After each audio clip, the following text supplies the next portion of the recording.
Assalamualaikum warahmatullahi wabarakatuh. Perkenalkan, nama saya Mardia Cahyani Budi Pujangga dengan NIM 2211213012. Hari ini saya akan mempresentasikan proposal studi literatur kesehatan reproduksi dengan judul Hubungan tingkat pengetahuan dengan sikap wanita dalam menghadapi masa menopause di Kecamatan X tahun 2025 dengan dosen pengampu Ibu Dr. Yesi Markolinda, SSI Repro. Bab 1 pendahuluan. Kesehatan wanita dapat diartikan sebagai suatu kondisi di mana kesehatan pada wanita berjalan normal dan bekerja sesuai fungsinya, yang secara khusus dapat dikatakan sehat dalam fisik, mental, dan sosial secara utuh, mulai sejak lahir sampai usia lanjut. Pada usia lanjut pun, kesehatan wanita, khususnya kesehatan reproduksi, sangat memerlukan perhatian yang besar. Menopause merupakan siklus di mana wanita tidak lagi mengalami menstruasi secara permanen yang disebabkan oleh hilangnya aktivitas folikel ovarium. Masa ini menjadi hal yang sangat mempengaruhi fisik dan psikologis karena menjadi tanda penurunan fungsi reproduksi pada wanita. Selain mengalami stres fisik, menopause menyebabkan stres psikologi yang mempengaruhi keadaan emosi dalam menghadapi hal normal, sebagaimana yang dijalani oleh semua wanita. Berdasarkan data WHO tahun 2013, jumlah perempuan di dunia yang sedang menuju masa menopause diperkirakan mencapai 1,42 miliar orang. Di Indonesia sendiri, pada tahun 2013, terdapat sekitar 15,5 juta perempuan yang mengalami menopause, dan jumlah ini diprediksi meningkat menjadi sekitar 60 juta orang pada tahun 2025. Menurut Rahayu, bahwa pengetahuan, sikap, dan perilaku yang positif terhadap menopause berpengaruh besar terhadap kesiapan wanita dalam menghadapi masa menopause beserta tantangan yang menyertainya. Perilaku yang dilandasi oleh pengetahuan cenderung lebih bertahan lama dibandingkan perilaku yang tidak memiliki dasar pengetahuan. Oleh karena itu, pengetahuan dan sikap ibu dalam menghadapi menopause merupakan dua faktor yang saling berkaitan dan berjalan beriringan. Rumus masalah penelitian ini adalah apakah terdapat hubungan tingkat pengetahuan dengan sikap wanita dalam menghadapi masa menopause di Kecamatan X tahun 2025. Tujuan penelitian sebagai berikut. Manfaat penelitian ada manfaat teoritis, manfaat akademis, dan manfaat praktis. Ruang lingkup penelitian sebagai berikut. Bab 2 tinjauan pustaka.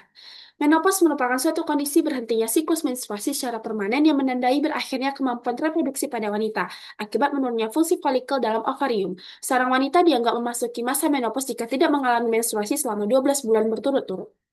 Adapun tahapan dari menopause ada 4. Yang pertama ada pramenopause, perimenopause, menopause, dan pasca menopause. Adapun gejala dari menopause yang dialami, pertama, ketidakteraturan siklus haid, gejolak rasa panas, kekeringan vagina, perubahan kulit, keringat pada malam hari, sulit tidur, kerapuhan tulang, dan penyakit. Faktor-faktor yang mempengaruhi menopause yang pertama ada faktor psikis, menarche atau usia pertama haid, usia melahirkan, aktivitas merokok, dan pemakaian kontrasepsi. Perubahan yang sering terjadi saat menopause pertama ada perubahan organ reproduksi, perubahan hormon, perubahan vasomotorik, dan perubahan emosi. Hubungan pengetahuan dan sikap dalam menghadapi masa menopause. Menurut Haniwati tahun 2010 menyatakan bahwa semakin tinggi jenjang pendidikan seseorang, maka semakin luas pula wawasan dan pengetahuannya. Pengetahuan yang baik biasanya berkorelasi dengan sikap positif dalam menghadapi suatu hal. Kondisi ini sangat bermanfaat mengingat perilaku merupakan salah satu faktor utama yang mempengaruhi derajat kesehatan individu kelompok maupun masyarakat setelah faktor lingkungan. Jika pengetahuannya baik, maka sikap yang ditunjukkan maka akan baik pula. Adapun kerangka teori sebagai berikut. Kerangka konsep, yaitu mengetahui hubungan dari pengetahuan tentang menopause pada sikap dalam menghadapi masa menopause. Hipotesanya, yang pertama, terdapat hubungan yang signifikan antara pengetahuan dengan sikap wanita dalam menghadapi masa menopause. Lalu, H0-nya tidak terdapat hubungan yang signifikan antara pengetahuan dengan sikap wanita dalam menghadapi masa menopause. Bab 3 metode penelitian.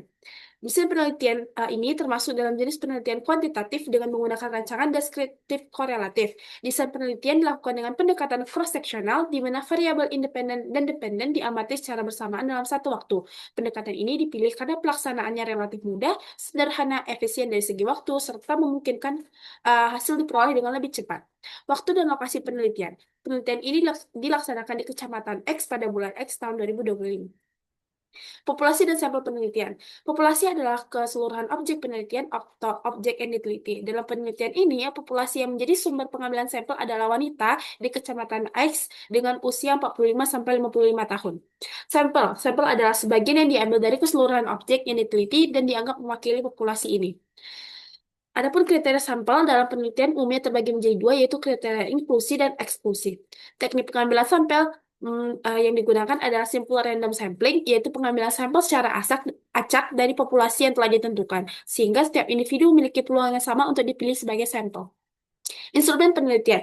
Instrumen yang digunakan dalam penelitian ini adalah kuesioner terstruktur yang terdiri dari pertanyaan-pertanyaan tertutup. Kuesioner tersebut disusun berdasarkan indikator masing-masing variabel dan telah melalui pengujian validitas serta reliabilitas.